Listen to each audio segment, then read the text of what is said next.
Constitución Política del Estado, nos indica en una de sus partes que la Policía Nacional previene, investiga y combate la delincuencia. ¿Qué más podemos aportar? El nuevo Código Procesal Penal,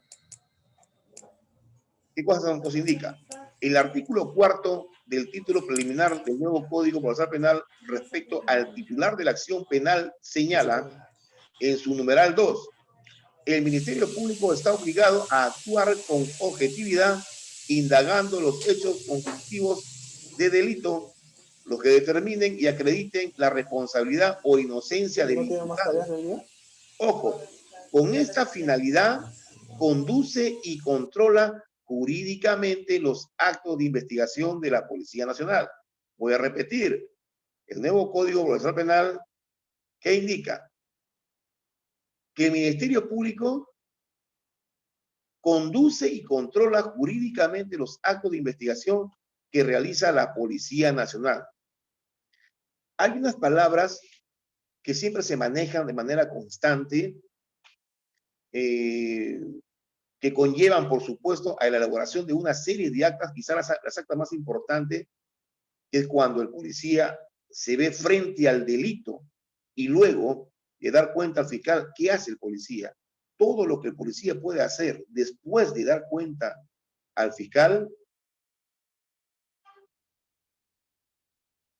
lo señala en actas, lo plasma en actas. Y miren, ¿qué entendemos por diligencias de urgencias e imprescindibles? Todas estas diligencias de urgencias e imprescindibles se van a plasmar en actas. ¿Cuál es el concepto de diligencias de urgencias e imprescindibles? Indica la norma, son las acciones que no requieren la presencia inmediata del Ministerio Público. Son las acciones que no requieren la presencia inmediata del Ministerio Público, ejecutadas por el personal policial. O sea, las diligencias de urgencias e imprescindibles son ejecutadas por el personal policial y no requieren la presencia del representante del Ministerio Público. Estas diligencias son ejecutadas por la Policía Nacional con el fin de impedir las consecuencias del delito, individualizar a sus autores y partícipes, reunir y asegurar los elementos de prueba que puedan servir para la aplicación de la ley penal. Entonces ya sabemos que las diligencias de urgencia e imprescindibles son ejecutadas de manera urgente, inmediata e imprescindible, o sea, muy aparte de que deben aplicarse esas diligencias, deben ejecutarse esas diligencias que se van a plasmar en acta, pero de manera urgente, de manera inmediata e imprescindible porque son importantes esas diligencias. Entonces, esas diligencias las realiza la Policía Nacional en ausencia del fiscal, pero con la salvedad de cumplir con dar cuenta. El artículo 67 del nuevo Código Procesal Penal, ¿qué cosa nos dice? La Policía Nacional en su función de investigación debe, inclusive por iniciativa propia, tomar conocimiento de los delitos y dar cuenta. No dice comunicar, no dice informar, y dice y dar cuenta al fiscal, sin perjuicio de realizar las diligencias de urgencias e imprescindibles. Mire, la policía cuando se choca con una acción delictiva, la policía actúa de manera inmediata, da cuenta al fiscal sin perjuicio, cumplo con dar cuenta al fiscal, sin perjuicio de realizar las diligencias de urgencias e imprescindibles en el lugar de los hechos. ¿Con qué finalidad el policía va a realizar dichas diligencias de urgencias? Con la finalidad de impedir sus consecuencias, individualizar a sus autores y partícipes y reunir y asegurar los elementos de prueba. Entonces, para ello, el policía va a tener que demostrar que efectivamente dio cumplimiento a la primera parte de este artículo 67, que es dar cuenta al fiscal. Es importante que se tome nota. Mientras vamos ejecutando las diligencias de urgencia imprescindible, hay un efectivo policial que telefónicamente se va a comunicar con el fiscal. ¿Con qué fiscal? Con el fiscal de turno. O sea, a él se le da cuenta de la intervención policial. Pero existe el acta de intervención policial donde vamos a plasmar, vamos a dejar constancia, vamos a consignar al detalle esta acción de dar cuenta al fiscal. Yo preguntaría, está muy bien, la policía se encuentra frente a dos delincuentes con arma y con droga, en flagrancia, los captura, les pone las marrocas y empieza a efectuar las diligencias de urgencias imprescindibles. Dentro de esas diligencias de urgencia es el registro personal, el acta de detención, etcétera, etcétera. Entonces, paralelamente, hay que cumplir con dar cuenta al fiscal. El fiscal ya tiene conocimiento ya, ¿no? En qué lugar se está efectuando esta diligencia, qué cosa pasó. Ahora yo pregunto, ¿a qué hora llamaste a este fiscal? ¿Cómo se llama el fiscal? ¿De qué fiscalía es? ¿Entiende? Número de los teléfonos. Ahí hay que mencionar de qué teléfono a qué teléfono se ha llamado al fiscal. ¿A quién le pertenece el aparato de la policía que se llama al fiscal? Como repito, nombre del fiscal, apellido del fiscal, denominación de la fiscalía, qué diligencias dispuso el fiscal, qué cosa le diste cuenta tú al fiscal. Pues esas cosas se tienen que plasmar en el acta de intervención policial, que es el acta principal, donde se detalla, se narra de manera secuencial, de manera cronológica, los hechos. La intervención es única, la intervención policial es única, es un círculo, esa es la intervención policial. En esa intervención policial hay una serie de diligencias. ¿Y cuáles son estas diligencias? Urgentes e imprescindibles: la detención, el registro personal, el registro vehicular, el acta de situación, etcétera, etcétera, etcétera.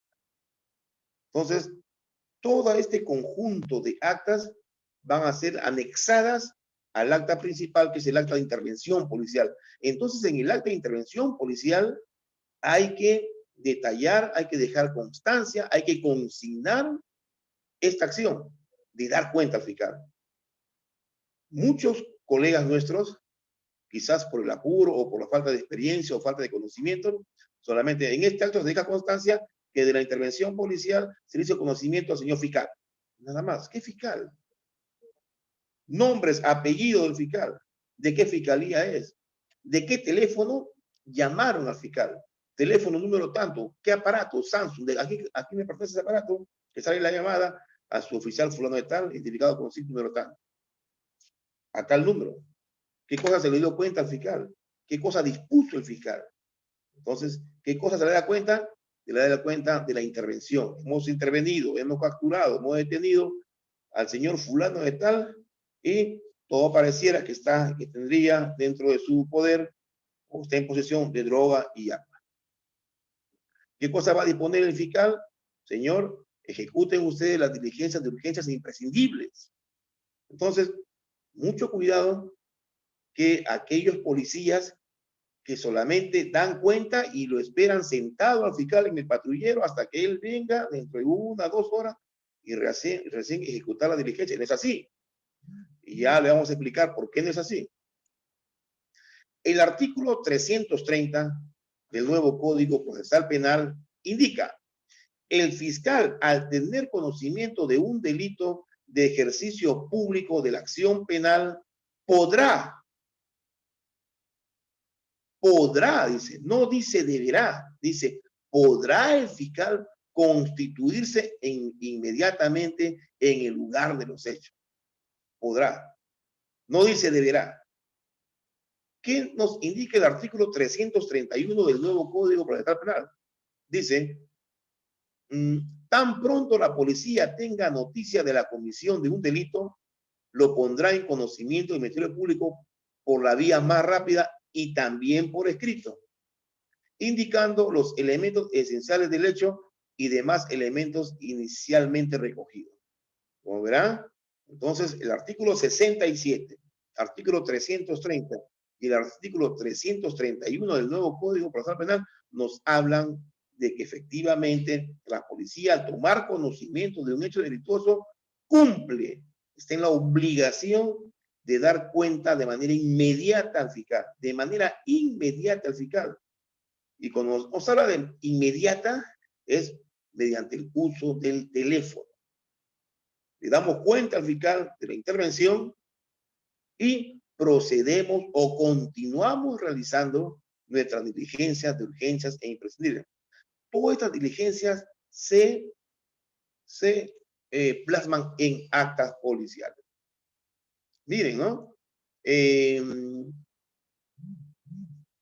Vamos a ahondar más este tema porque esto, hay una serie de falencias en nuestros hermanos policías que por falta de conocimiento, por falta de capacitación, y por eso yo felicito a este tipo de plataformas académicas como Fortaleza para que ellos, por el hecho de hacer este tipo de eventos académicos. Rol del primer respondiente o primer policía interviniente. Vamos a ver. En el Perú, las unidades policiales, tanto de radiopatrulla, Águilas Negras, Los Halcones, Departamento de Patrullaje, etcétera, etcétera, son los primeros que toman conocimiento de un hecho delictuoso y los primeros que acuden a la escena del crimen. Cuando hablamos de escena del crimen, no vayan a pensar que es la escena de una muerte. También es la escena del crimen. Pero la acción, el crimen en sí es delictivo. Por decir, una escena del crimen donde hubo una violación, una escena del crimen donde hubo una estafa, una escena del crimen donde hubo un robo. Entonces, la escena del crimen es el lugar donde se ejecutó, se llevó a cabo un delito. Es por eso que, digo, en el Perú, las unidades policiales, tanto de radiopatrulla, Águilas Negras, Los Halcones, etcétera, son los primeros que toman conocimiento de un hecho delictuoso y los primeros que acuden a la escena del crimen.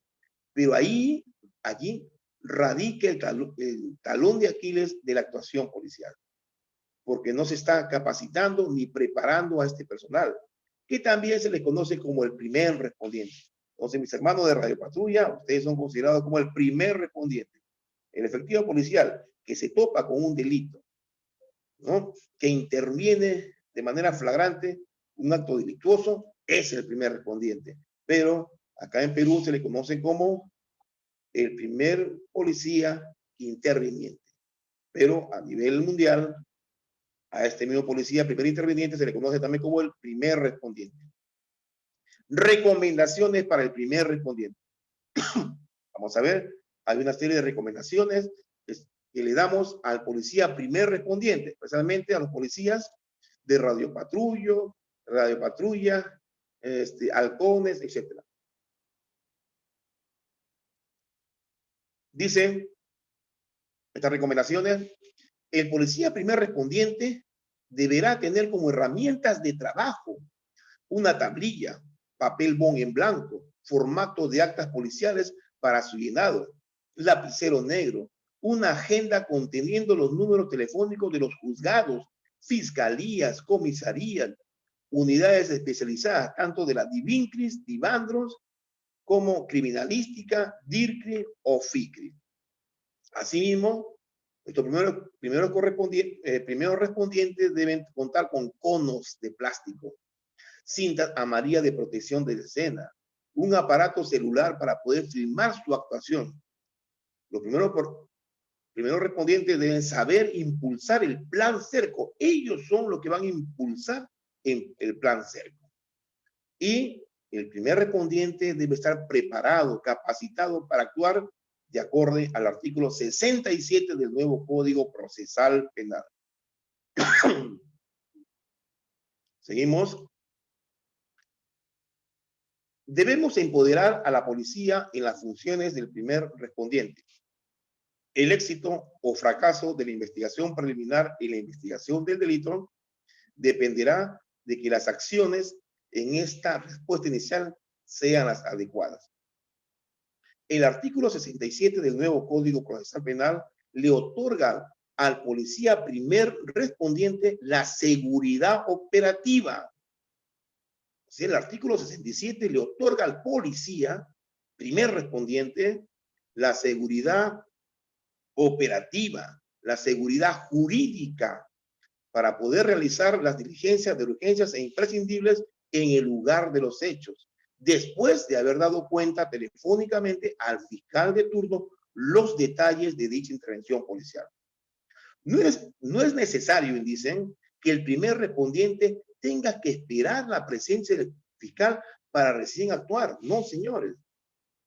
Ya dejemos ese chip de que llegamos, nos topamos con el cuerpo de una persona fallecida, un lugar de una chica que ha sido violada, un lugar donde hay un arma de fuego en el suelo, o una balacera y heridos, se han recuperado armamento, droga, tenemos detenidos, capturados, y le damos cuenta al fiscal y lo esperamos que el fiscal venga. No, no, no, la norma. ¿Cuál es la norma? El artículo 67 le otorga al primer policía respondiente la seguridad operativa y la seguridad jurídica. No le va a pasar absolutamente nada. Cumplimos con dar cuenta al fiscal. Le detallamos los hechos y continuamos o proseguimos realizando nuestras diligencias de urgencias e imprescindibles. No es necesario la presencia del fiscal para recién actuar. Quizás el fiscal luego de que recibe la llamada, donde se le da cuenta de la acción policial, puede venir. Y dice el artículo 330, podrá constituirse al lugar.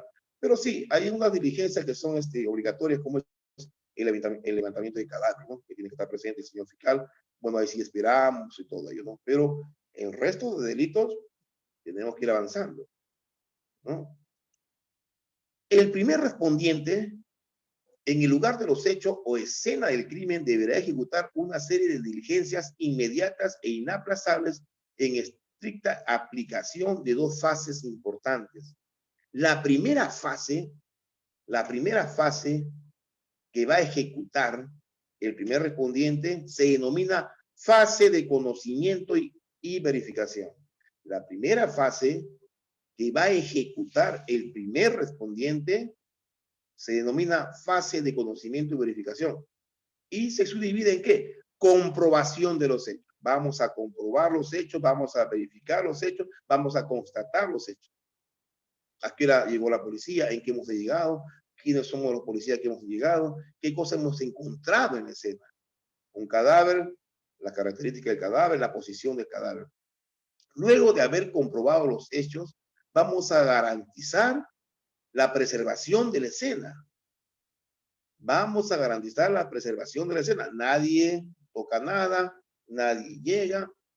Y de manera inmediata, luego que hemos comprobado el hecho, hemos garantizado la preservación de la escena, comunicamos al fiscal, comunicamos a la comisaría de la jurisdicción, comunicamos a la unidad especializada, si es un muerto, a homicidio, y comunicamos a la dirección de criminalística, si estoy yo en provincia, a la oficina regional de criminalística, las famosas OFICRI.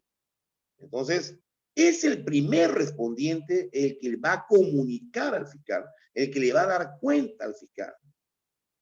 No es que el primer respondiente no le da cuenta al fiscal y esperemos que lleguen personal de DINPOL o personal de DIVINCRE, y es el personal de DIVINCRE o personal de DINPOL de una comisaría quien recién le va a dar cuenta al fiscal. Ahí se va a establecer responsabilidad al primer respondiente. El primer respondiente de Radiopatrulla, de Águilas Negras, de los Halcones, ese efectivo policial, que es el primero en llegar al lugar de los hechos, él es el que tiene que comunicar al fiscal, pedir apoyo a su unidad,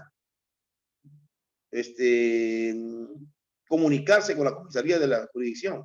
comunicarse con criminalística, con los peritos y comunicarse con la unidad especializada.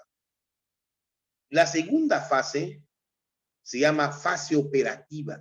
La primera fase es fase de conocimiento y verificación.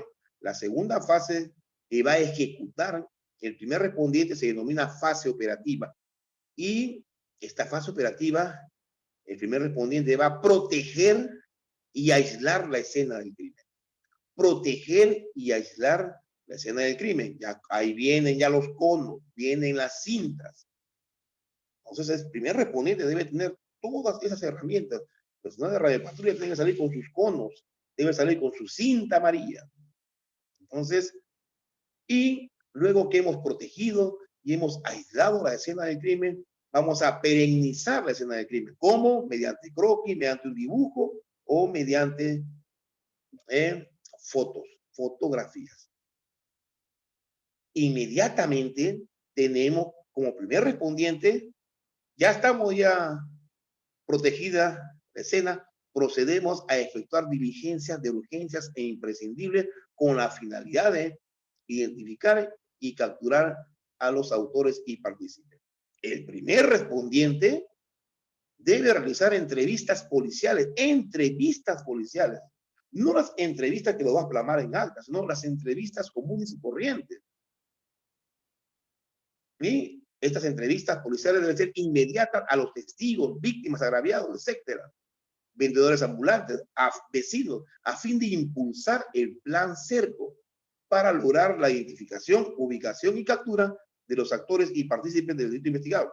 Ya, perennizamos. Mi promoción, el operador comienza a perennizar la escena, comienza a proteger la escena, ya está dando cuenta al fiscal, a la comisaría, a los peritos, a la unidad especializada. Ya garantizó la preservación de la escena, ya comprobó. Pero yo que soy el chofer, me bajo de mi vehículo y comienzo a hacer entrevistas. Si somos dos los primeros respondientes, uno tiene que cumplir con las dos fases. Uno tiene que cumplir con las dos fases, que es comprobar el hecho, garantizar la preservación de la escena, comunicar al fiscal, comisaría, criminalística, peritos, unidad especializada, y luego proteger y aislar la escena, perennizar la escena. Y yo, que soy el segundo efectivo policial de ese patrullero, comienzo a ejecutar diligencias de urgencias con la finalidad de identificar y capturar a los autores o partícipes. Para ello, tengo que proceder a usar las técnicas de la entrevista. ¿A quién entrevisto? De inmediato, mientras mi compañero está efectuando las otras diligencias. Eso de manera inmediata, paralela, ¿no? Comienzo a hacer entrevistas inmediatas a los testigos, víctimas, denunciantes, vendedores ambulantes. ¿Qué pasó, señora? Sí, efectivamente, jefe, yo vivo acá. Por favor, no quiero que tomen nota, ni me den mi nombre, ni digan mi nombre, pero ha venido un Yaris azul, de placa número tanto, con dos personas de tez morena, y uno de ellos ha bajado y le ha disparado al señor y ha huido. Ya tengo una información valiosa.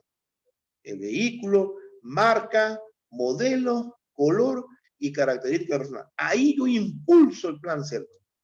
Mi compañero está efectuando, tiene una misión especial. Mi compañero tiene una misión especial. ¿Ya? Y yo tengo otra misión también especial. Entonces, somos todos los que estamos actuando. Entonces, señores, ya comenzamos a impulsar el plan cerco. Pero acá les doy una mala noticia. Actualmente la Policía Nacional no cuenta con un protocolo de actuación del primer respondiente. Imagínense. Repito, actualmente nuestra Policía Nacional no cuenta con un protocolo de actuación del primer respondiente. El éxito de un proceso penal empieza desde la buena intervención del policía primer respondiente. Ahora yo pregunto, el primer respondiente debe permanecer protegiendo la escena del delito hasta que los peritos y los pesquisas culminen su trabajo. Muchos se preguntan eso. El primer respondiente debe permanecer protegiendo la escena del delito hasta que los peritos y pesquisas culminen su trabajo. Entonces la respuesta se da de la siguiente manera. El primer respondiente debe elaborar dos actas importantes. Dos actas importantes y son las siguientes. La primera acta se levanta antes de la llegada del fiscal, antes de la llegada de los peritos, efectivos policiales de DINPOL, de la comisaría y pesquisa de la unidad especializada. Esta primera acta, el primer respondiente, inclusive estas actas que están en formato de una hoja, de 2 hojas, de 3 hojas, de 6 páginas, de 7 páginas. Hay una diversidad de formatos de este primer respondiente para que elabore esta primera acta. Son dos actas importantes que elabora el primer respondiente y no están elaborando, y es por eso que en los conos norte de la ciudad de Lima, nuestros hermanos policías de red patrulla se están llenando de una serie de quejas y procesos penales por esto. Entonces, señores, el primer respondiente debe elaborar dos actas importantísimas. La primera acta se levanta antes de la llegada del fiscal, de los peritos, de los efectivos policiales de DINPOL, de las comisarías y de los pesquisas de la unidad especializada. Y esta primera acta tiene hasta 3 nombres. No uno, tiene hasta 3 nombres. Pero es una sola de ellas que ustedes van a escoger. Esta primera acta, como repito, tiene hasta 3 nombres y le voy a dar estos 3 nombres y ustedes escogerán una de ellas. Que al final el contenido es el mismo. Sino que el título de esta primera acta hay hasta 3 títulos. Pero el contenido de estas 3 actas es el mismo. ¿Y cuáles son los títulos de estas 3 actas? Acta de escena del crimen y de diligencias previas. Acta de escena del crimen y de diligencias previas. Acta de protección y aislamiento de escena del crimen. Acta de protección y aislamiento de escena del crimen. Y tercero, acta de protección y aseguramiento del lugar de los hechos. Entonces, usted verá, los títulos son similares, pero el contenido es el mismo. Y en el contenido de esta primera acta debemos colocar todo aquello que hemos hecho desde el momento que comprobamos cómo es que tomamos conocimiento, a qué hora llegamos, qué cosa encontramos, qué diligencias hicimos. Ahí tenemos que plasmar las diligencias que hemos hecho, comprobación del hecho, garantizar la preservación de la escena, comunicación del fiscal. Ahí en esa primera acta, como hacemos ver a quién hemos comunicado, con nombre y apellido completo, cargo, de qué unidad son, protección y aislamiento de la escena, perenización de la escena del crimen y todas esas diligencias en esta primera acta, que para mí podría ser el acta de escena del crimen y de diligencias previas, pero también podría ser acta de protección y aislamiento de escena del crimen. ¿Y por qué no podría ser acta de protección y aseguramiento del lugar de los hechos? Entonces ya tenemos esta primera acta. Mervin, ya tenemos esta primera acta.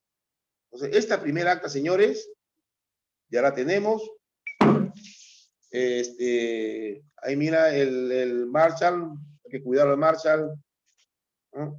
Entonces esta primera acta ya lo tenemos. Cuando ya llega el personal, llega el fiscal, ya llegaron los peritos, llegó el personal de DINPOL de la comisaría, llegó el personal de pesquisa de la unidad especializada, allí comienzo a elaborar o culminar mi segunda acta. Y esta segunda acta se llama acta de entrega de escena, que también tiene hasta 3 nombres. Repito, acta de entrega de escena, acta de entrega de escena del crimen o acta de entrega del lugar de los hechos. Pero nos damos cuenta que estas 3 actas, que tienen títulos distintos, su contenido es el mismo. ¿Cómo entregamos la escena? ¿A quién entregamos? A los que van a investigar. ¿Quiénes son los que van a investigar? De acuerdo a la magnitud del delito, investiga el personal de DINPOL, de la comisaría o de la unidad, el pesquisa de la unidad especializada. Pues ahí consignamos el fiscal, consignamos ya al personal de peritos, ahí consignamos todo. Entregamos la escena y ahí consignamos a todos los que están ahí presentes. Entonces, mencionamos su nombre, pero ¿quién entrega la escena? Es el primer respondiente al efectivo policial más antiguo que va a estar a cargo de la investigación, que estuvo presente. Si llega un brigadier que es de la comisaría, llega de la comisaría o de la DIVINCRI, llega a ese brigadier, firmará el brigadier y firmo yo, ¿no? Como primer respondiente. Entonces, como repito, la respuesta es, esperamos como primer respondiente que termine toda la diligencia. Entonces, no se preocupen si van a esperar o no. Preocúpense en elaborar estas dos actas. Y cuando ya usted entregue la escena, por un tema de lealtad, por un tema de compañerismo, debemos de estar ahí. Pero si vemos que ya llegó la DIVINCRI con sus 5 o 6 patrulleros, llegó la comisaría, entonces ya yo procedo a retirarme porque ya tengo mis dos actas. Entonces son el acta de escena y diligencias previas y el acta de entrega de escena. Y comienzo a elaborar mi acta de intervención policial. Dejo estas 3 actas originales y me firman mis cargos. Y me voy con mi acta de intervención policial en cargo, firman el cargo, y mis otras 2 actas que ya les indiqué, que es el acta de protección y aislamiento de escena y el acta de entrega de escena. Entonces, ahí recién ya podemos retirar, o nos quedamos con un tema de compañerismo, para apoyar también ahí, ¿no? Entonces, el primer respondiente, he podido yo en estos minutos poder mencionar lo ideal, ¿no? Lo ideal, la información ideal que debe llegar a oídos de este primer respondiente, pero lastimosamente, hasta ahora, la Policía Nacional de Perú no tiene un protocolo del primer respondiente, y eso lo dijo el maestro Hugo Müller Solón, y lo dicen también el maestro Luis Alberto Toribio Paulino, dos eminencias en cuanto al tema de investigación y a la aplicación del nuevo Código Procesal Penal. Si estos dos maestros lo dicen, que es Luis Alberto Toribio Paulino y don Hugo Müller Solón, lo dicen, ya pues, y ellos dicen muy bien, y se preocupan ellos, se preocupan porque no existe este protocolo de primer respondiente. Entonces, ¿cuándo es que se va a tomar la decisión a nivel comando de la Policía Nacional de elaborarse este protocolo? Mientras tanto, aquellos que nos dedicamos a la capacitación, por la experiencia que tenemos y por las visitas que hacemos a diferentes unidades del país, podemos darnos cuenta cómo es que se está trabajando actualmente en el tema del primer respondiente. Entonces, hemos podido sacar un consolidado y poder darle esta información de primera mano. En cuanto a los documentos, hay una pregunta importantísima. ¿Existen documentos policiales que acrediten notificar a una persona las razones de su detención? ¿Existe en la Policía Nacional algún documento mediante el cual se acredita que a una persona se le ha dado, se le ha hecho conocer las razones de su detención? Existe también otro documento mediante el cual a esta misma persona detenida se le hace conocer sus derechos. Existen. Revisando, ¿no? Policialmente conocemos los siguientes documentos para poder dar respuesta a estas dos preguntas. ¿Y qué documentos existen dentro de la policía? La notificación de detención, la papeleta de detención, el acta de notificación de detención, el acta de lectura de derecho del imputado, la constancia de buen trato, la orden de detención, etc. Hay una serie de documentos que nos hablan específicamente sobre aquellos documentos en sí que se hacen conocer las razones de una detención y la lectura de sus derechos. Pero también hay algunas dudas en cuanto al concepto de detención, al concepto de arresto, al concepto de captura. Y le hago saber que con resolución ministerial número 952 del 13 de agosto del 2018, se aprueba el Manual de Derechos Humanos aplicado a la función. Este Manual de Derechos Humanos aplicados a la función policial dice, el arresto es el acto de autoridad que permite aprehender a una persona con fines de identificación, retención, procedimiento administrativo e incluso por la supuesta comisión de un delito. ¿Qué nos dice este Manual de Derechos Humanos en cuanto a la detención? Dice, es toda forma de privación de la libertad referida al libre tránsito o movimiento de una persona. Si revisamos el Manual de Procedimientos Operativos Policiales, el famoso MAPROPOL del año 88, que era de la Policía de Investigaciones del Perú, este Manual de Procedimientos Operativos de Investigación Criminal de la ESPIC del 8 de noviembre del año 88 dice que la detención es el procedimiento policial orientado a la aprehensión física de una persona sin emplear la violencia, o sea que la policía empleaba la violencia. Entonces, sin emplear la violencia, se le llama la detención. Y sobre la captura, este manual de la ESPIC dice, es todo procedimiento policial orientado a la aprehensión física de una persona ejerciendo violencia, ¿no? Como con los años han ido cambiando, ¿no? Entonces, antes se le denominaba la acción de fuerza de la policía, se le denominaba violencia. Pasan los años y el año 2013, el Manual de Procedimiento Operativo Policial, el famoso MAPROPOL, dice que la detención es toda forma de privación de la libertad referida al libre tránsito o movimiento de una persona dentro del marco de la ley, sin que medie violencia alguna. Continúa la palabra violencia en el MAPROPOL del año 2013. En cuanto a la captura, este MAPROPOL dice la acción que compete a la policía consistente en la privación de la libertad de una persona aplicando la fuerza necesaria. La fuerza necesaria para imponer la autoridad. Luego revisando ahí veo un libro, el actas policiales de la investigación del robo, hurto y registración de vehículos automotores terrestres, dice, ¿no? Que la detención es la aprehensión física de una persona por parte del funcionario policial sin el uso de la fuerza. Y mira este nuevo concepto que tenemos, ¿ya?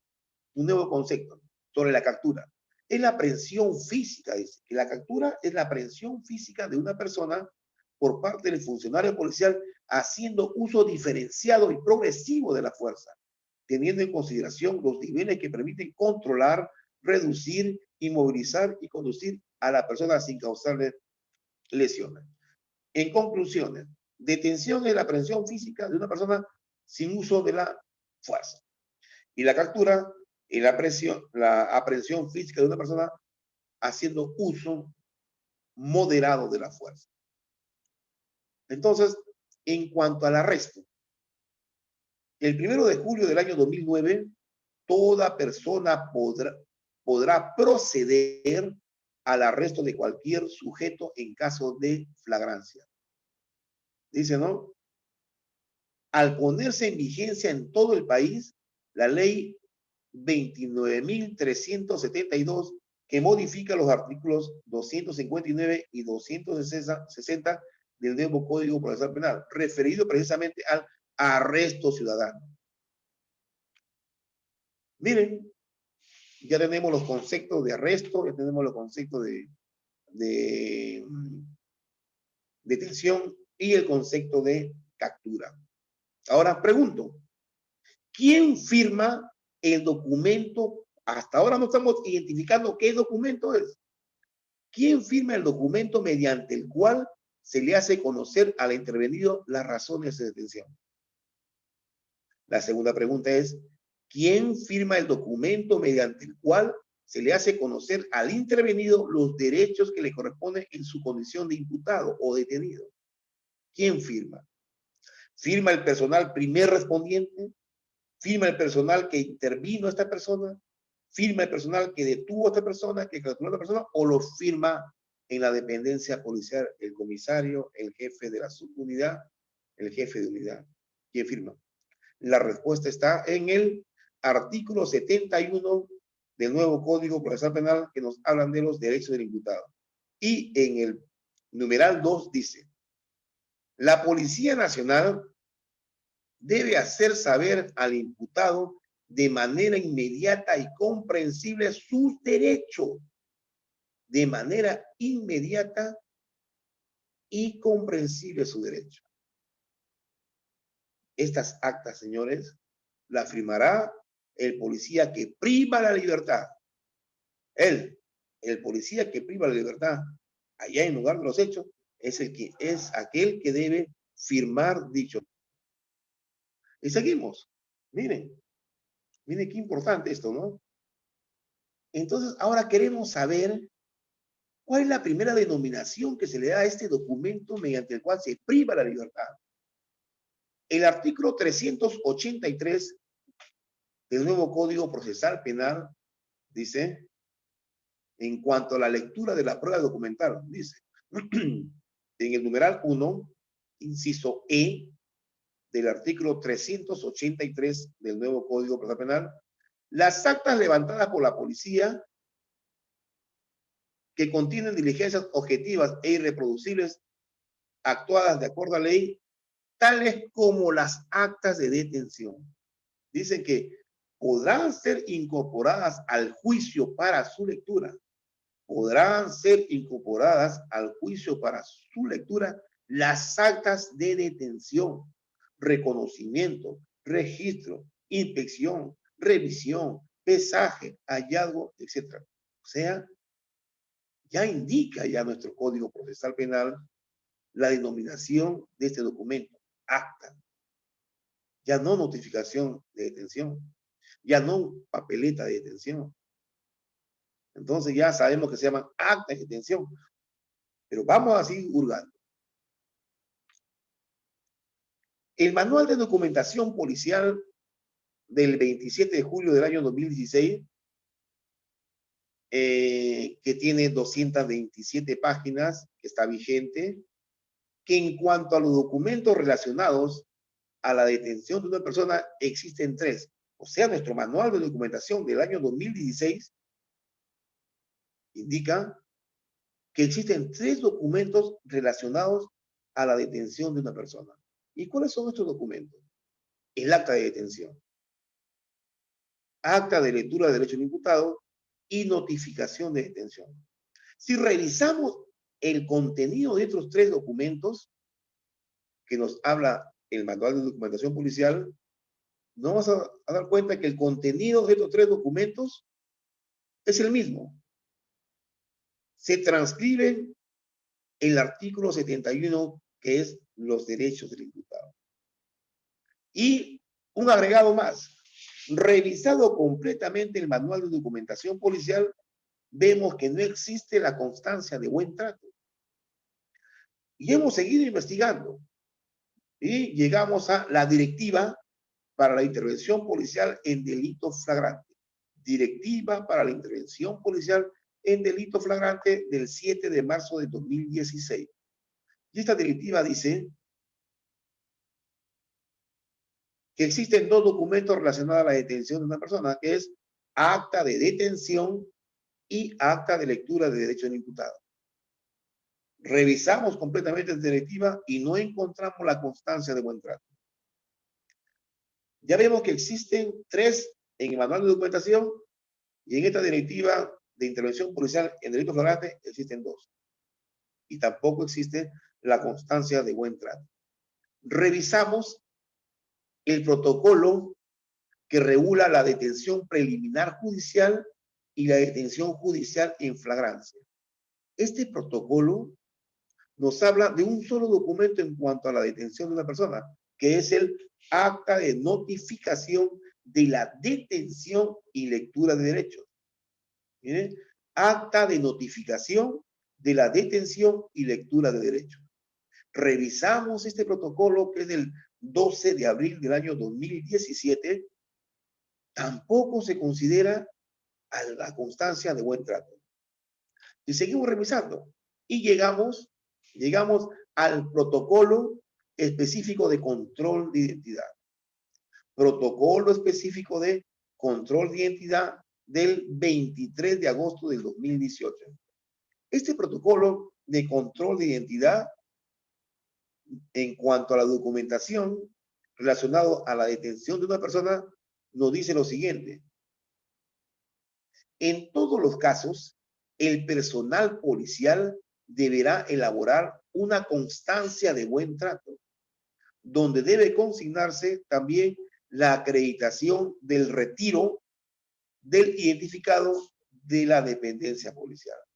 O sea, recién aparece la constancia de buen trato en el protocolo de control de identidad del 23 de agosto del 2018. Y en cuanto a los documentos que tengan relación con la detención, nos habla acta de intervención por control de identidad policial y 2, acta de control de identidad en la dependencia policial. Este protocolo nos anexa 2 formatos. Los formatos del acta de intervención por control de identidad policial y el formato del acta de control de identidad en la dependencia policial, pero no nos anexa, no nos adjunta el formato ejemplo de la constancia de buen trato. Solamente menciona la constancia de buen trato, pero no nos pone el formato oficial de dicha constancia de buen trato. ¿Qué significa? Que la constancia de buen trato solamente se debe usar en los casos de control de identidad. Entonces, luego de esta minuciosa exposición, las preguntas caen por sí solas. Y las preguntas son las siguientes. ¿Mediante qué documento le haces saber al imputado las razones de su detención? Entonces, la respuesta es mediante el acta de detención. La segunda pregunta es, ¿mediante qué documento le haces conocer al imputado sus derechos? Es mediante el acta de lectura de derechos del imputado. Entonces ya tenemos 2 documentos, el acta de detención y el acta de lectura de derechos del imputado. Muchos dicen que está bien esas 2 actas, pero ya por decir, en el distrito judicial o en el distrito fiscal de Sullana, Piura, se usa una sola acta, se juntan las 2 actas. ¿Por qué?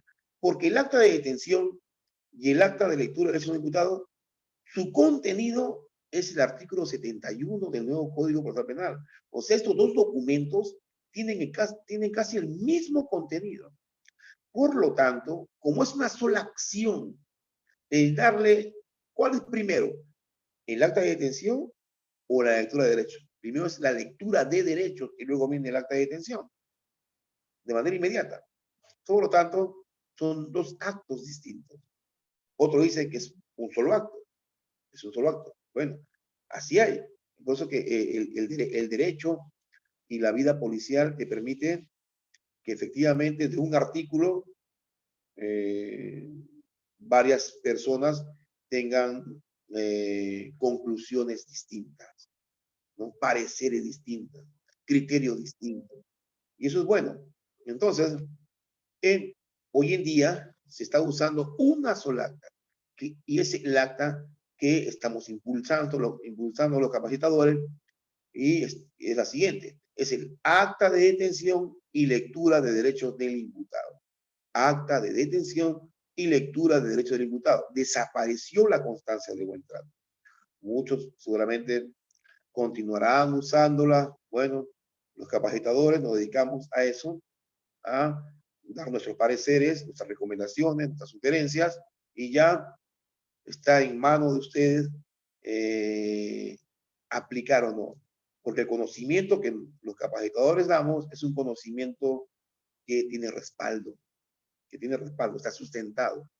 Entonces, si yo veo que por caso de violación, por caso de robo, le haces una constancia de buen trato, y encima le haces el acta de detención, y luego le haces el acta de lectura de derechos del imputado, y encima le haces una papeleta de detención, o se imagina, no le haces 15 documentos en vez de uno solo. Pero ya esto ya queda a criterio de cada uno. Entonces, recomendamos elaborar una sola acta, que es el acta de detención y lectura de derechos del imputado. Y acá viene una serie de recomendaciones, una serie de recomendaciones. La primera recomendación es que toda persona detenida, toda persona capturada o toda persona que ha sido sometida al arresto ciudadano, estas personas que han sido detenidas en flagrancia, capturadas en flagrancia, arrestadas en flagrancia, estas personas, según los protocolos y los procedimientos policiales, son sometidas al reconocimiento médico legal de manera obligatoria. Estas mismas personas son sometidas también a los exámenes de ley. ¿Y cuáles son los exámenes de ley? Son dosaje etílico, toxicológico y clínico forense. Repito, los exámenes de ley son dosaje etílico, toxicológico y clínico forense. ¿Dónde se realizan estos exámenes? El reconocimiento médico legal se realiza, ¿dónde? En el Instituto de Medicina Legal. En el Instituto de Medicina Legal. Y los exámenes de ley se realizan en la Dirección de Criminalística de la Policía o en las oficinas regionales de criminalística que hay en provincia. Entonces, es importante que ustedes también conozcan esta información. Por decir, si los efectivos policiales que participan en una captura donde había uso de la fuerza y violencia por parte de la persona que pone resistencia, los efectivos policiales, la recomendación es que el efectivo policial que participa en una captura donde ha habido uso de la fuerza, también deben solicitar 2 oficios a la dependencia policial donde ponen a disposición a estas personas que han sido capturadas y solicitar ahí 2 oficios. Si somos 2 policías, cada policía se lleva sus 2 oficios. El oficio para el reconocimiento médico legal y el oficio para pasar sus exámenes de ley. Eso es importante. Entonces, es bueno también que se sepa que existen los exámenes adicionales. Sabemos que el examen de ley son 3. Dosaje etílico, toxicológico y clínico forense. Pero si esta persona hizo uso de arma de fuego, le colocamos los 3 exámenes: toxicológico, dosaje etílico, clínico forense y absorción atómica. Y absorción atómica, que es el examen adicional. Pero si a esta persona la encontramos en posesión de droga, el examen de ley será la siguiente: dosaje etílico, toxicológico, clínico forense y sarroungial. Entonces, ¿qué cosa busca el examen de absorción atómica? Busca 3 componentes: que el cuerpo y las prendas de vestir, el cuerpo y las prendas de vestir de esta parte, de la mano, el dorso, brazo, antebrazo, como ustedes quieran, encontrar 3 componentes importantes. Y estos componentes son plomo, bario y antimonio. Plomo, bario y antimonio. Son 3 componentes. Ahora, el resultado de este examen de absorción atómica puede arrojar positivo para 2 elementos o 2 sustancias, o también puede arrojar positivo para los 3. Si arroja positivo para los 3 componentes, plomo, bario y antimonio, entonces existe la certeza de haber disparado. Certeza de haber disparado. La certeza. 3 componentes igual a certeza de haber disparado. Supongamos que salgan 2 componentes, entonces ahí muchos se van a extrañar. ¿Por qué? Porque esta persona acepta haber disparado. El agraviado o la víctima reconoce que esta persona le disparó. Las cámaras de videovigilancia también reconocen que esta persona disparó. Los testigos reconocen que esta persona disparó y le encontramos además el arma de fuego. Pero ¿por qué arrojó 2 componentes? ¿Por qué 2 y no 3? Si todas las evidencias indican que efectivamente esta persona hizo uso del arma de fuego. Viene el tiempo. Es por eso que los efectivos policiales, cuando participan en una captura, en una detención, ¿no?, a personas que han hecho uso de armas de fuego, ese examen, el examen de ley, debe ser inmediato. Inmediato. No esperen que le tomen su declaración, sus generales de ley y todo ello, que venga a conversar con el abogado, lo visiten, nada. De inmediato, un oficio a criminalística para que pasen los exámenes de ley, dosaje etílico, toxicológico, clínico forense y absorción atómica. De inmediato. ¿Por qué? Porque siempre ese componente llamado antimonio es volátil, siempre permanece mucho más tiempo en el cuerpo o en la prenda de vestir el plomo y bario. Pero el antimonio, como es un componente volátil, dicen los libros, las revistas, lo dicen los especialistas. Y entonces, ¿qué pasa? El antimonio es volátil. Entonces, cada vez que salen 2 componentes y no 3, no vayan a decir que no hizo uso del arma de fuego. Entonces, ese examen va de la mano con otras diligencias. Entonces, vale esta recomendación. Vale esta recomendación. Y seguimos. Hay una pregunta importantísima que en todos los eventos se hacen y es un poquito difícil de explicar. En las comisarías, esta pregunta está ahí. En los juzgados, en las fiscalías, en los estudios de abogados también está esa pregunta ahí. ¿Y cuál es? ¿Tendrá validez el acta policial que el imputado se niega a firmar? Repito, ¿tendrá validez el acta policial que el imputado se niega a firmar? Muy bien. Esta negativa de firmar se le conoce de 3 formas. Se negó a firmar, no quiso firmar o se rehusó a firmar. Y son 3 formas válidas. Puedes colocar en los puntitos donde tendría que firmar el imputado, y como no quiere firmar el imputado, la primera parte es señalar esa negativa. O sea, para que tenga validez esta acta, hay que dejar constancia 2 cosas importantísimas. La primera es señalar esa negativa colocando una de estas 3 frases. Lo colocamos en los puntitos donde iba a firmar el imputado. Allí colocamos, el instructor coloca, se negó a firmar, o no quiso firmar, o se rehusó a firmar. ¿Qué más? La segunda parte para que esta acta tenga validez es dejar constancia en la misma acta las razones de la negativa. En este acto se deja constancia que el imputado fulano de tal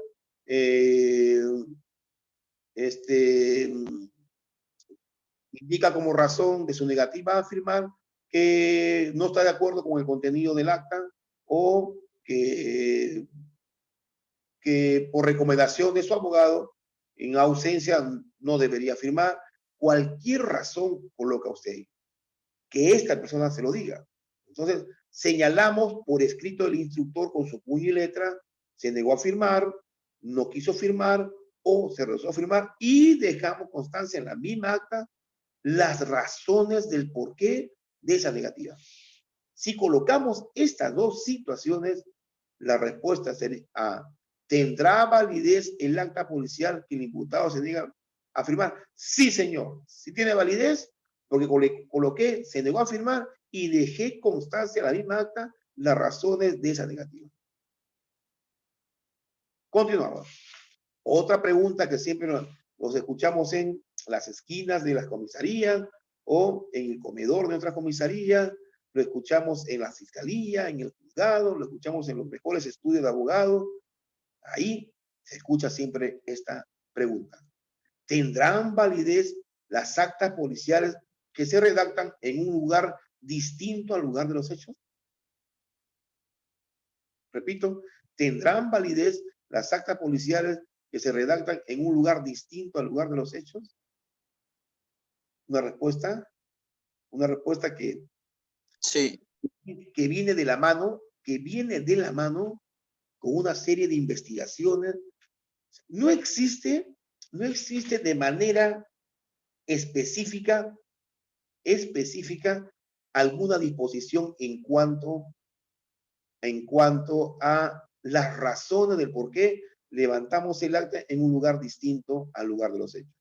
Pero si revisamos las jurisprudencias, los expedientes que hay en la fiscalía, en los juzgados, en los archivos de la comisaría, nos damos cuenta que hay cuatro razones. Y podría haber algunas más, pero son las 4 razones que se usan en la gran mayoría de unidades policiales a nivel nacional. Y para yo decir esto, es porque he tenido en mi poder una serie de actas de diferentes dependencias policiales del país. Entonces, estas razones tienen un nombre distinto. Se le llaman circunstancias apremiantes. ¿Cuáles son estas circunstancias apremiantes que facultan al policía levantar las actas policiales en un lugar distinto al lugar de los hechos? Estas circunstancias apremiantes son las siguientes. 1. Para salvaguardar la integridad física del imputado. Salvaguardar la integridad física del imputado. Razones hay muchas. Ejemplos hay muchos. Por decir, es un detenido que ha violado a una chica, una menor de edad, y saliendo de la casa de la niña, es capturado por la policía. Si comenzamos a levantar las actas allí a media cuadra del lugar de los hechos, los familiares, vecinos, ya imagínense ustedes qué va a pasar. Entonces, esa es una circunstancia apremiante que le va a permitir tomar la decisión al policía y defender esta razón, ¿no? Cuando es llevado a los fueros, llevado al Poder Judicial, este policía como testigo del fiscal.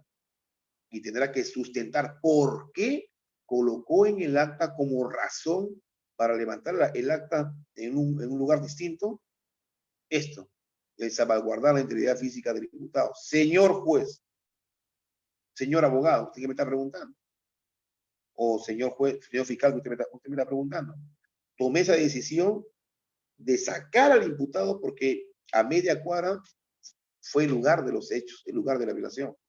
Entonces ya pudimos observar que los familiares de la agraviada, de la víctima, con los vecinos, venían con la intención de agredirlo a este imputado. Entonces, es una razón valedera, La segunda circunstancia apremiante es para salvaguardar la integridad física de los funcionarios intervinientes. ¿Quiénes son los funcionarios? La policía, fiscal, juez, secretario, fiscales adjuntos, fiscales asistentes, funcionarios de la municipalidad, funcionarios del SAN, de la SUNAR, etcétera, etcétera, etcétera. 3. Para neutralizar posible fuga o rescate del imputado por parte de terceros. Repito la tercera, para neutralizar posible fuga o rescate del imputado por parte de terceros. Es un vendedor de droga, y en el Día de la Madre le regala canasta a todo el barrio, en Navidad le regala juguetes a todo el barrio, y aquellos que están mal de salud siempre los apoya con medicina, ¿no? Con la compra de la receta, con propina. Entonces, este vendedor de droga es capturado por la policía en la vía pública con la droga, todo. Comenzamos a levantar las actas ahí. Imagínense qué va a hacer el barrio. Lo van a querer rescatar y él va a fugarse. Y por último, que no puede ser la última circunstancia, pueden haber muchas más, pero como cuarta circunstancia apremiante es por presentarse fenómenos de índole climatológico. Y ahora, ojo, no hay ninguna norma no hay ninguna disposición que precise que el lugar distinto al lugar de los hechos sea la dependencia policial. Si yo soy el personal que hemos intervenido, somos de la Divincri de Puente de Piedra y la detención se hizo en Chincha, entonces vamos a levantar las actas no en el lugar de los hechos, sino en nuestra dependencia policial. Nos vamos a demorar como 9 horas, 8 horas, 7 horas, 6 horas, 5 horas. Entonces, no es levantar en la dependencia policial, sino en un lugar que reemplaza nuestra dependencia policial. Y hay una recomendación sobre el particular. El lugar distinto no necesariamente debe ser la dependencia policial a la que pertenece el personal PNP interviniente. Podría ser una comisaría cercana, una divincri cercana, la subprefectura, el juzgado de paz letrado o no letrado, el centro de salud, la capitanía de la Marina, etc. Entonces, tiene que ser una dependencia del Estado. Esa es la recomendación que se da. Si la intervención se usa en Pucusana, y somos de Puente Piedra, y en Pucusana hay fuerza ahí que parece que lo quieren rescatar, nos vamos a San Bartolo. Si la situación pasó en San Bartolo, nos vamos a Punta Negra. Si la situación pasó en Punta Negra, nos vamos a Punta Hermosa. Si pasó en Punta Hermosa, nos vamos a Lurín. Si pasó en Lurín, nos vamos a San Juan de Miraflores. O sea, está más cerca, más cerca. Si queremos ir a una dependencia policial, entonces tenemos que ir a la dependencia policial más cercana. Entonces, si nos preguntan ustedes, y tenemos que responder, ¿tendrán validez las actas policiales que se redactan en un lugar distinto al lugar de los hechos? Por supuesto que sí tienen validez, siempre y cuando dejemos constancias de las circunstancias apremiantes que facultaron al policía redactar las actas en un lugar distinto al lugar de los hechos. Y ahora vamos a hacer una pregunta en 3. ¿Tendrá validez el acta policial en el que no haya participado el fiscal? Ojo, ¿tendrá validez el acta policial en el que no haya participado el fiscal, incluso donde el imputado se niega a firmar y que haya sido redactada en la dependencia policial y no en el lugar de los hechos? ¿Tendrá validez? Por supuesto que sí tiene validez. Repito, ¿tendrá validez el acta policial en el que no haya participado el fiscal, incluso donde el imputado se niegue a firmar y que haya sido redactada en un lugar distinto al lugar de los hechos?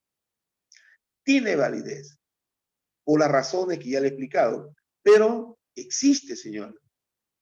Existe la casación 574. Casación 574, raya 2015, oblicua San Martín,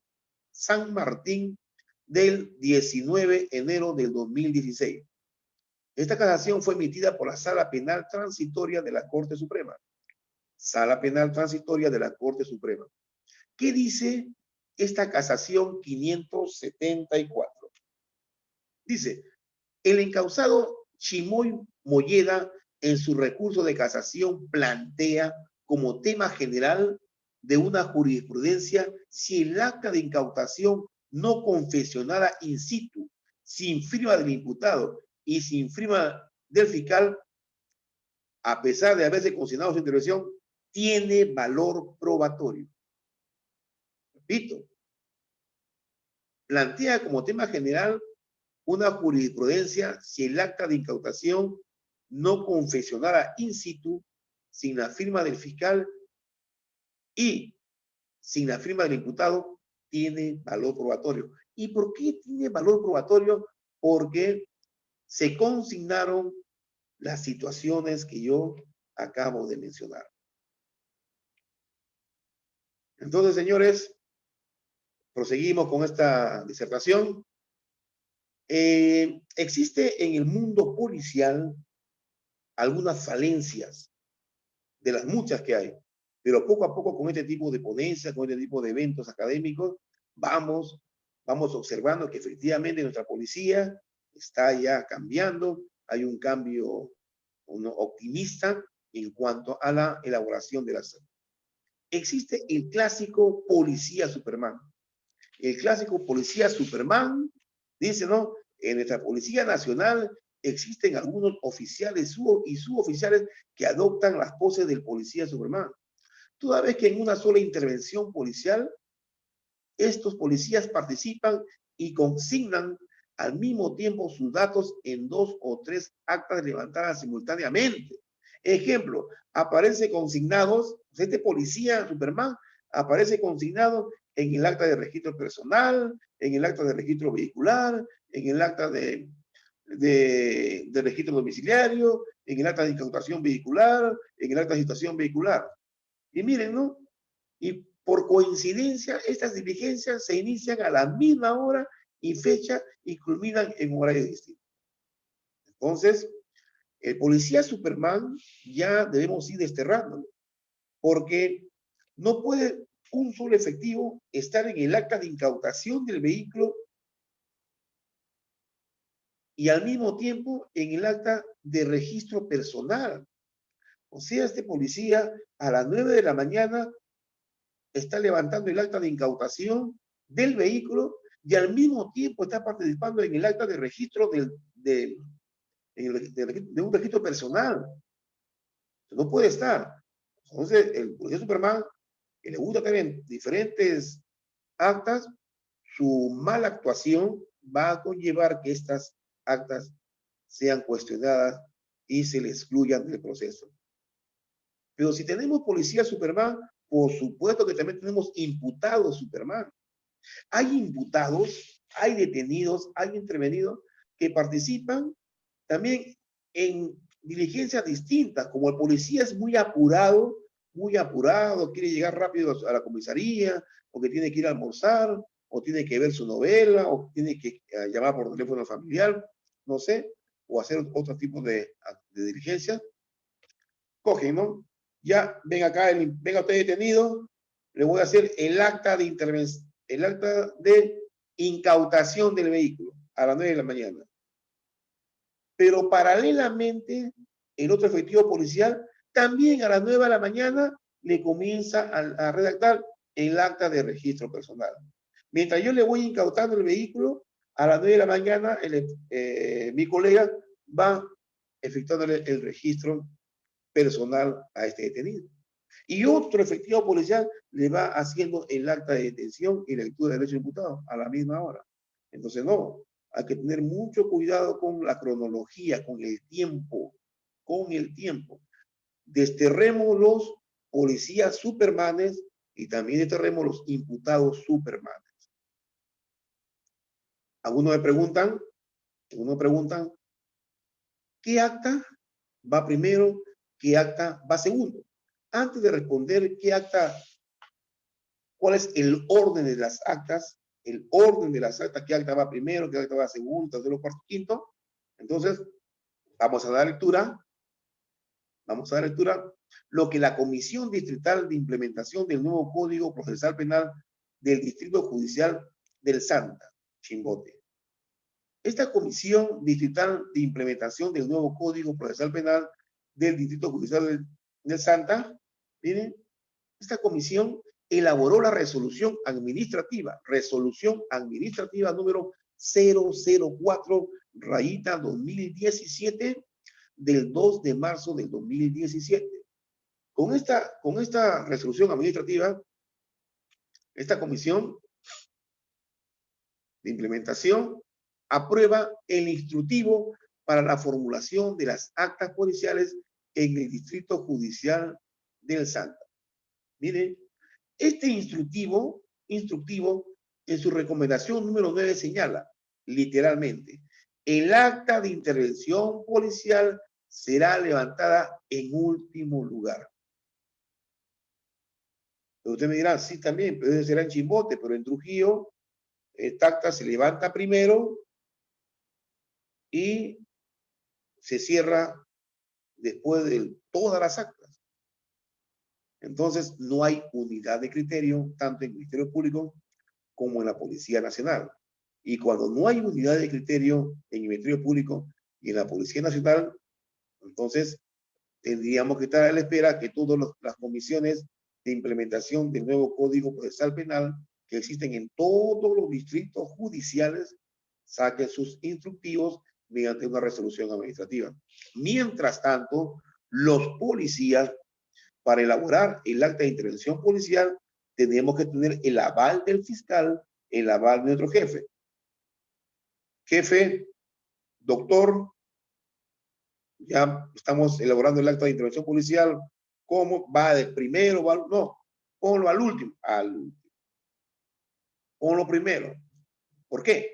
Porque ya tenemos como ejemplo, que la Comisión Distrital de Implementación del nuevo Código Procesal Penal del Distrito Judicial del Santa, el año 2017, mediante una resolución administrativa, aprobó un instructivo para la formulación de las actas policiales que tienen que elaborarse en su jurisdicción. Y en la recomendación número 9 de ese instructivo dice, el acta de intervención policial será levantada en último lugar. Entonces, señores, y ahí viene la respuesta. Viene la respuesta. ¿Qué acta se levanta primero? ¿Qué acta se levanta al último? ¿Y qué digo? Pongo como título, reglas para el orden de elaboración de las actas policiales. No hay reglas. No hay reglas para el orden de elaboración de las actas. No hay reglas. Yo que vengo investigando las actas policiales por más de 15 años, investigando las actas policiales por más de, puedo decir que no hay reglas para el orden de elaboración de las actas policiales, ya que cada intervención policial tiene sus propias particularidades. Para el orden de elaboración de las actas, nuestros policías deben hacer uso de su experiencia, su sentido común, el uso adecuado de la lógica y el criterio cronológico. Es imposible que un juez excluya un acta por el orden de su elaboración. Los señores abogados pueden presentar, pueden cuestionar, pueden pedir la nulidad, todo lo que ellos crean conveniente, están en su derecho, pero el juez es el que va a excluir toda el acta o una parte del acta. Entonces, pero hasta ahora es imposible que un juez excluya un acta por el orden de su elaboración. Pero viene la recomendación siempre. Cuando se trata de detenidos, siempre la primera acta tiene que ser el acta de registro personal. Y tú puedes sustentarlo como policía ante el Poder Judicial. ¿Por qué motivos usted levantó primero el acta de registro personal? ¿Y por qué no levantó el acta de registro? ¿Por qué no levantó el acta de registro personal?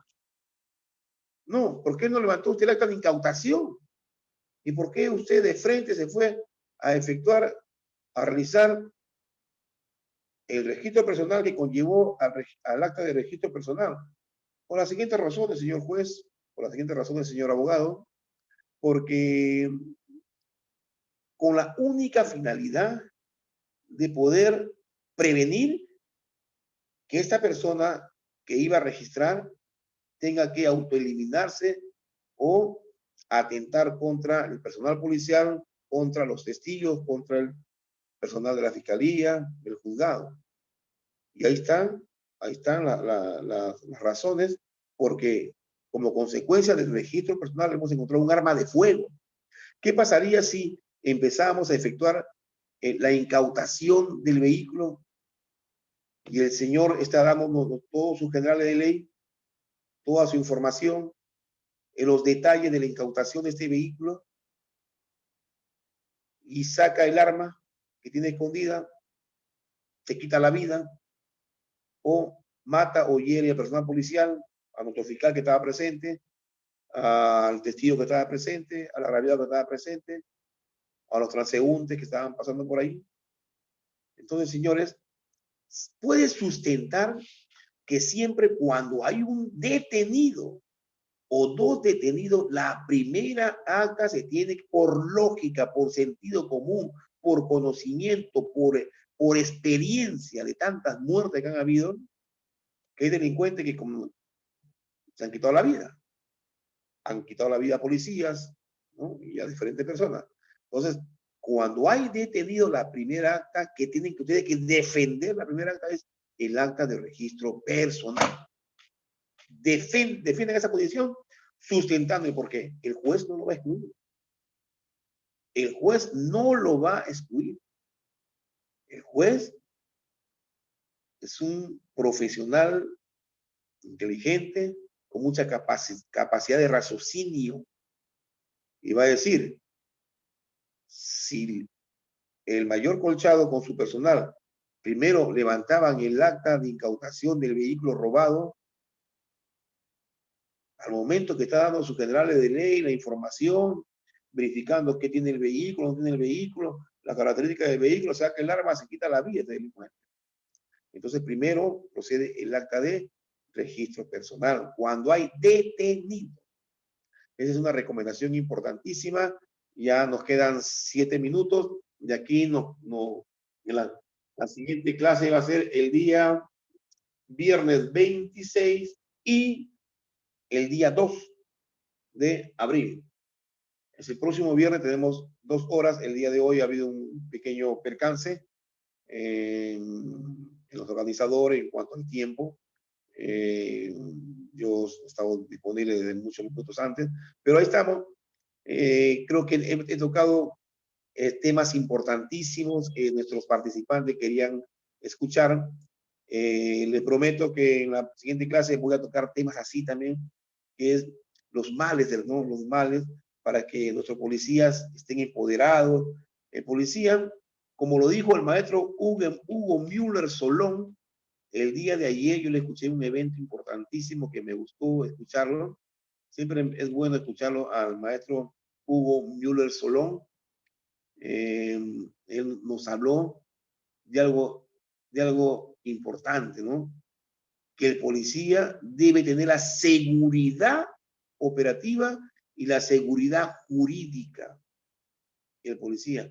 No hemos dejado de ser autoridades policiales, no hemos dejado de ser servidores policiales, no hemos dejado de ser funcionarios policiales, ¿no? Debemos tener la seguridad operativa, pero para tener la seguridad operativa debemos estar preparados, debemos estar capacitados, ¿no? Y que nuestros actos sean legales, sean formales. Entonces, dice, ¿no? Que el artículo 67 del nuevo Código Procesal Penal le otorga al policía la seguridad operativa y la seguridad jurídica para realizar sus diligencias. Entonces, qué importante es este tipo de eventos que nos permite poder intercambiar este tipo de ideas. Ya el día de hoy he podido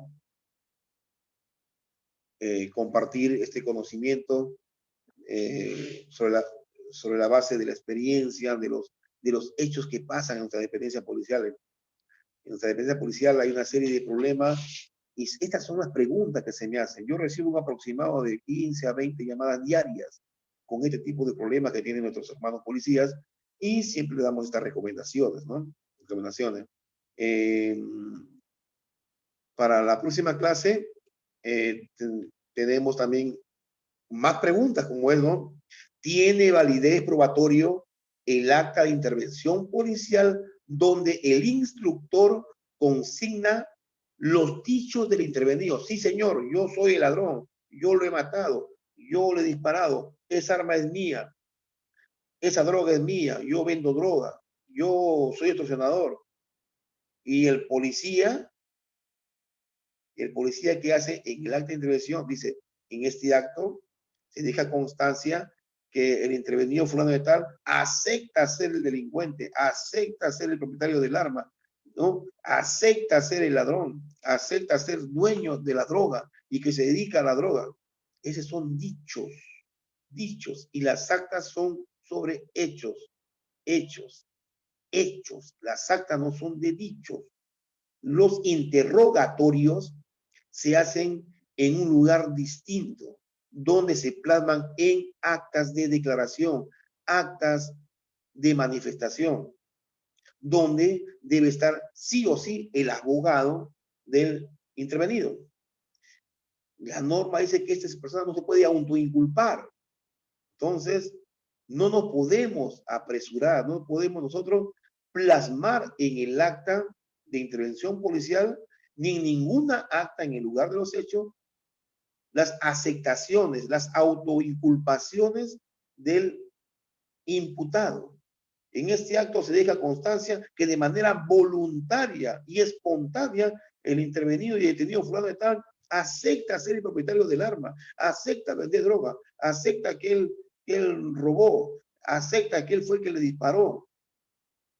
Y creen ustedes que es acta cuestionada y excluida porque no se cumplieron las formalidades de ley. Una de las formalidades es el derecho a la defensa. ¿Qué otra pregunta más nos hacemos para la próxima clase y que lo voy a sustentar?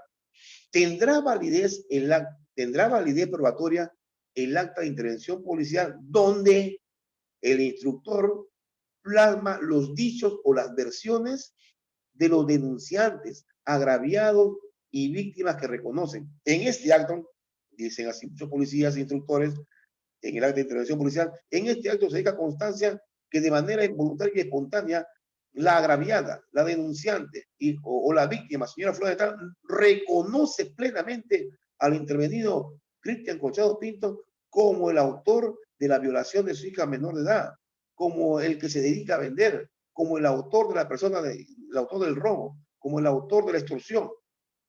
Los dichos ya no es el dicho del imputado o de acepta, sino ahora los dichos de los agraviados, de los denunciantes, de las víctimas que reconocen. Ojo, el acta de reconocimiento es distinto. El acto de reconocimiento tiene sus propias formalidades. El artículo 189 del nuevo Código Procesal Penal nos indica cuáles son las formalidades para el reconocimiento. Pero usted me dirá, pero se está perdiendo dos versiones valiosas. Sí, pues, son dos versiones valiosas, una donde el delincuente acepta ser el autor y donde la agraviada reconoce en el lugar a fulano de tal. No tenemos que desesperar. Hay que saber levantar las actas y hay una clave que es filmen. Filmen. Se deja constancia que la elaboración de esta acta de intervención policial o se deja constancia que el conjunto de la intervención policial fue filmada por el suboficial técnico de tercera, Juan José Gutiérrez, identificado con SIG número tanto, perteneciente a la Comisión ¿no? Fue filmado con su aparato celular Samsung número tanto, filmación por espacio de 45 minutos. Y en esa filmación vas tú a grabar todo lo que dice esta persona que está aceptando. En esa filmación vas a grabar todo lo que dice la agraviada, donde reconoce. Y en el acta dejas constancia que esa diligencia fue filmada por el suboficial fulano de tal, identificado con signo número tanto, perteneciente a tal comisaría. ¿Con qué filmó esa diligencia? Donde el delincuente reconoce. O sea, no pongas en el acta que fue filmada y donde se deja en claro en la filmación que el señor acepta. No, no, no. En este acto se deja constancia que la presente diligencia ha sido filmada en su totalidad con su fundamental haciendo uso de su aparato celular Samsung número tanto. Nada más. Nada más. Ya el fiscal dispondrá que se visualice ese celular, que se visualice esa grabación. El juez podrá pedir también quizás que se visualice en pleno proceso. No sé.